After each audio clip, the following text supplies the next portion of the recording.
First and foremost, I want to say congrats to Coach Brennan for their win, bowl eligibility in year 2. I know being in year 1 what year 2 could potentially look like. I think I'm just so happy and excited for them. Great week to be a Wildcat. Tommy and the boys taking care of business. Volleyball, Coach Rita.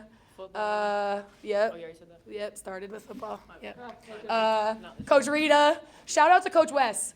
National champs, 2 times national champs, right? Like we're just trying to keep up with the rest of Wildcat athletics at this point. So super exciting. Swimming had a great meet yesterday. So just excited for our whole athletic department. It's been feeding like energy in this building. So really proud of our players.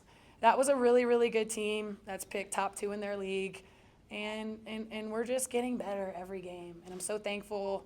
And that was a fun game to coach. We just saw some joy. We saw some excitement. We want improvement from Exhibition 1 to Exhibition 2. We want improvement to Game 1 into Game 2. I mean, and that's what we're seeing, you know. And I just hope it's a steady increments of improvement all season. And I think it will be if they keep working. So I'm really, really proud, especially of these 2, but our whole staff, our players, and our program to start 2-0 feels really good. So, Mickey, when you hit the 3 free throws, did that make you feel like everything was going to go in? Probably, yeah. Once I see them, whether it's a free throw, a layup, whatever it is, once I see that first one go in, I think that kind of boosts me a little bit. And some pretty assists by Lonnie. Can you just talk about her, how she makes everyone better? She makes everyone better. I mean, that's the most assists in a game since Aerie. I mean, that's not easy to do. I mean, that's 12, and I think a couple people missed some chippies, which she'll get on them about tomorrow, I'm sure. I've been watching her do it for over a year, and I'm fortunate to be her coach, and I just get to sit on the sideline and look at our staff and be like, holy cow, did you see that? I mean, that last one to Nora, there's a reason she was my first call when I got this job. I'll put it that way. Super happy to be her coach, proud of her, and she's so special. So very thankful to get to watch it. Score for like the last 7 minutes of the first quarter, and then erupted for 31 in the second. What did you tell the team, and kind of what changed from the first to second quarter? It's nothing that I told them that made them score 31. I mean, when they know when they guard. When we have some bounce on the defensive end, we're able to get live rebounds. We're able to go out and play with a little bit of pace. Lonnie is the only one right now pushing tempo for us. Well, then all of a sudden you get Samaya pushing it a little bit, and then you get some people sprinting the wings because they're getting rewarded for it. When we can play a little bit faster, I don't think we're going to be the fastest team in the country, but we need to score more points in transition. And when we're able to do that when we guard at a high level. So they know their offense this year is going to come from their defense. We guarded extremely well tonight. I thought we could have held them in the 50s easily. Unfortunately, they shot 33 free throws, which is story for another day. But we guarded really well, which allows us to get out and get an offensive flow, long story short. For the 2 of you about, I'm not asking you to comment really on what the officials did, but did it feel like a physical game to you? No, I don't think it was a physical game. I mean, obviously, like, fouls are fouls, but we could have played more. Could have played more. It is what it is. We just got to adjust. We got to just keep our head in the game at the end of the day and let her worry about the officiating. Last game you had Mickayla coming off the bench. Tonight she played for the entire game. What changed from this game to last game that you saw that really like gave you the confidence in her to keep her on the floor the entire night? Oh, I never lost confidence in her by any means. It's just like challenging her to be the best she can be. She starts dogging again this week in practice, and we'll send her the same message like that, and that's what she wants. Like she wants to be pushed and challenged and coached. It wasn't she was coming off the bench because she wasn't a good player a couple weeks ago. Like that's not it. I want to continue to challenge and push our players and never let them get comfortable and be complacent. I don't think she drops 31 tonight if she's just not like in attack mode. And I think that bringing her off the bench a little bit, challenging her on the defensive end is really just brought that like attack mode killer mentality back out of her, which is when she drops 31, you know. But there was never any confidence lost in her by any means. And the O boards, you won them tonight. I had asked you about that in the last game. So what do you feel like you guys did better there? Made a conscious effort to box out and make sure we finished possessions.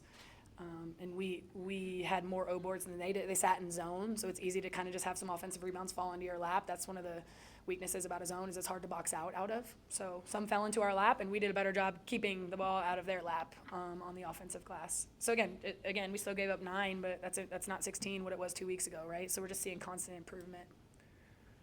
Norwood is showing some really good stuff down low. Yeah. But it feels like at times there's still some opportunities for like some point blank range type things. What are some things that you can work on with her to just, continue being efficient down low? We call it blowing layups, and that's what we're doing right now. But she knows, like, she just got to have a better feel, touch, confidence. Just drill work, we do it, right? We're in the gym, she's in the gym. So I don't know, it's maybe she's tight, maybe she's anticipating contact, whatever it is, but she watches film, she's in the gym, she's doing the mic and drills. So I think it's just something clicking in her mind, just finish, don't expect contact. Have some touch. Again, she's still getting used to that basketball getting in her hands from the pass that Lonnie throws. She's gone 4 years without ever having that pass. You know what I mean? So those types of things that we're seeing her get more comfortable. She'll get there. And T made her debut. She's just been not healthy, right? Yeah.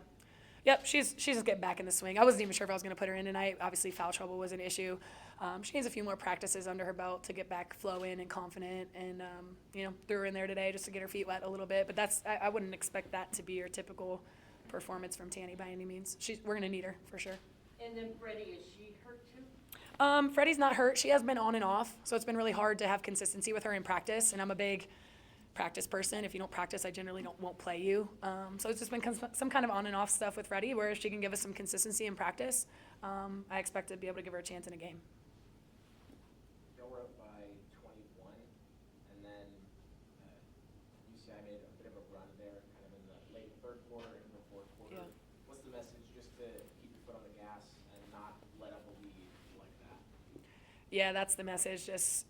I told him at halftime, if any ounce of complacency sets in, like, you have yourself a ball game. I mean, we're up 10 or 12, whatever it was at half. Like, we're not a team that can relax or get comfortable, and we won't be one all year. We know we got to keep our foot on the gas, but it's really hard when you're just, like, handcuffed by fouling, right? I mean, we probably set a record for time in the bonus today, which is unbelievable. So it's just like, it's hard, every time you touch somebody when there is a foul called. And again, we have to adjust. We have to make sure that we're doing a good job, but when they shoot 33 free throws, it's hard.